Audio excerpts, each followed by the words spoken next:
जय श्री कृष्णा।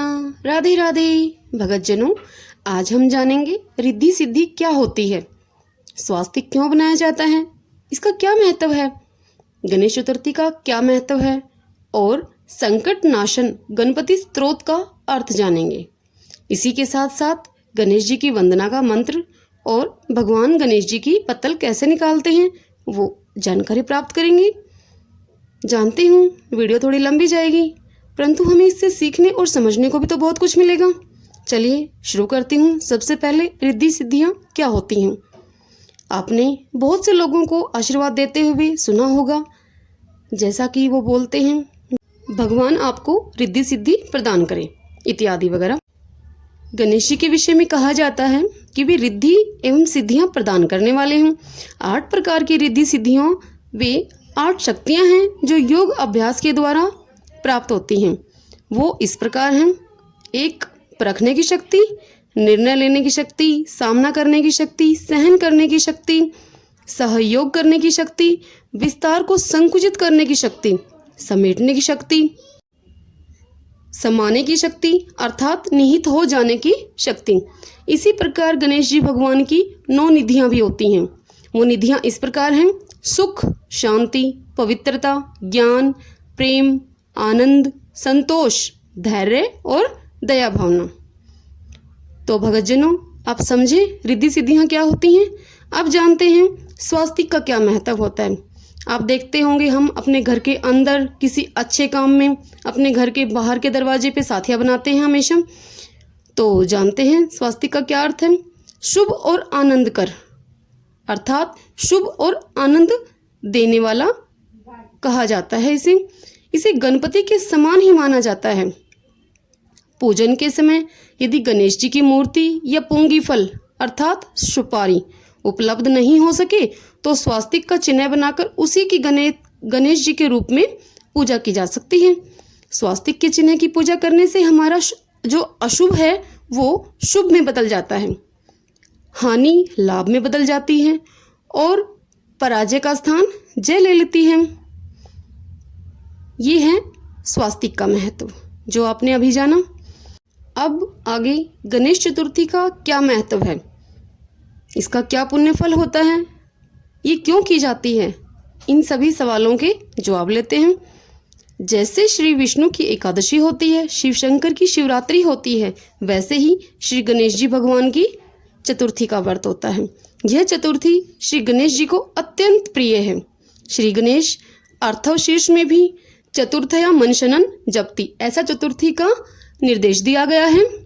चतुर्थी अर्थात तुरीयावस्था, वे गणपति जो अवस्थात्र यातीत यानी जागृति, स्वपन और सुषुप्ति इन तीनों अवस्थाओं से परे हैं, यानी तुरीय अवस्था चौथी अवस्था में है। इस अवस्था में उनका स्वरूप दर्शन होकर साक्षात्कार होता है, इसलिए चतुर्थी का विशेष महत्व है। संकष्टी चतुर्थी क्या होती है। हर महीने के कृष्ण पक्ष की चतुर्थी को यह व्रत किया जाता है। चतुर्थी के दिन पूरे दिन उपवास करके रात को गणपति जी की पूजा करके भोग चढ़ाकर और चंद्र दर्शन करके ही उपवास तोड़ते हैं। किसी भी संकट के परिहार अर्थात निवारण के लिए यह संकष्टी चतुर्थी का प्रथा है। जानते हैं विनायक चतुर्थी क्या होती है। हर महीने के शुक्ल पक्ष की चतुर्थी को विनायक चतुर्थी कहा जाता है, परंतु इस व्रत के लिए किया हुआ अनशन अर्थात व्रत दूसरे दिन ही तुड़वाया जाता है। अंगारिका चतुर्थी अर्थात मंगलवार को संकष्टी चतुर्थी हो तो उसे अंगारिका चतुर्थी कहा जाता है। इस दिन संकष्टी चतुर्थी की तरह ही पूजा अर्चना और उपवास करके उसी दिन व्रत की समाप्ति करते हैं। एक अंगारिका व्रत का महात्म्य 21 संकष्टी व्रतों के बराबर है, इसलिए उपवासकों को अंगारिका व्रत का आचरण जरूर करना चाहिए। भगतजनों, ये हमने जाना गणेश चतुर्थी व्रत का महात्म्य। अब हम बात करते हैं संकट नाशन गणपति स्तोत्र का क्या अर्थ है। चलिए जानते हैं। भक्तों की इच्छाएं पूर्ण करने वाले गौरी पुत्र विनायक के सामने मस्तक झुकाकर उनका नित्य स्मरण कीजिए। पहला नाम वक्रतुंड, दूसरा एकदंत, तीसरा कृष्ण पिंगाक्ष और चौथा नाम गजवर्क है। लंबोदर नाम 5वां है, छठा विकट, विघ्न राजेंद्र 7वां और धूम्रवर्ण 8वां नाम है। 9वां भालचंद्र, 10वां विनायक, 11वां गणपति और 12वां नाम गजानन है। इन 12 नामों से जो प्रातः, दोपहर और सायंकाल को 3 बार सभी सिद्धि प्रदान करने वाले प्रभु का चिंतन करते हैं, उन्हें किसी भी विघ्न का सामना नहीं करना पड़ता। जिसे ज्ञान की इच्छा हो उसे ज्ञान, जिसे संपत्ति की इच्छा हो उसको संपत्ति, जिसे पुत्र की इच्छा हो उसको पुत्र, और मुमुक्षु अर्थात मोक्ष चाहने वाले को गणेश जी भगवान मोक्ष की प्राप्ति कराते हैं। जो भी इस गणपति स्तोत्र का प्रतिदिन पाठ करेगा उसे 6 महीनों में ही मनवांछित फल प्राप्त होगा, और जो भी 1 साल तक इस स्तोत्र का पाठ करेगा उसे निसंदेह सिद्धि प्राप्त होगी। सहज स्तोत्र लिखकर जो 8 ब्राह्मणों को समर्पित करेगा वह गणेश जी की कृपा से विद्वान बनेगा। जो भी इस गणेश स्तोत्र का एक ही बैठक में अर्थात एक ही बार में 144 बार एकाग्रता से पाठ करेगा उसकी कोई भी मनोकामना हो जरूर पूर्ण होगी। ऐसी इस स्तोत्र की महिमा है।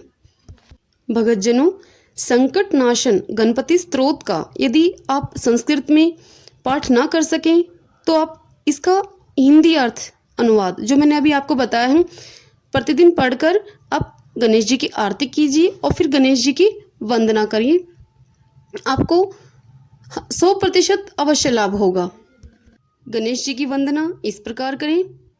गजाननं भूतगणादिवीसितं कपितथ जम्बूफलचारु भक्षणम् उमासुतं शोकविनाशकारकं नमामि विघ्नेश्वर पादपंकजम। तो ये है भगतजनों गणेश जी की वंदना। आप इस प्रकार वंदना करिए। और अब जानते हैं गणेश भगवान की पत्तल कैसे निकालते हैं। कोई भी जीव इस संसार में सदा तो रहने वाला है नहीं, एक ना एक दिन सभी को यहाँ से जाना पड़ेगा।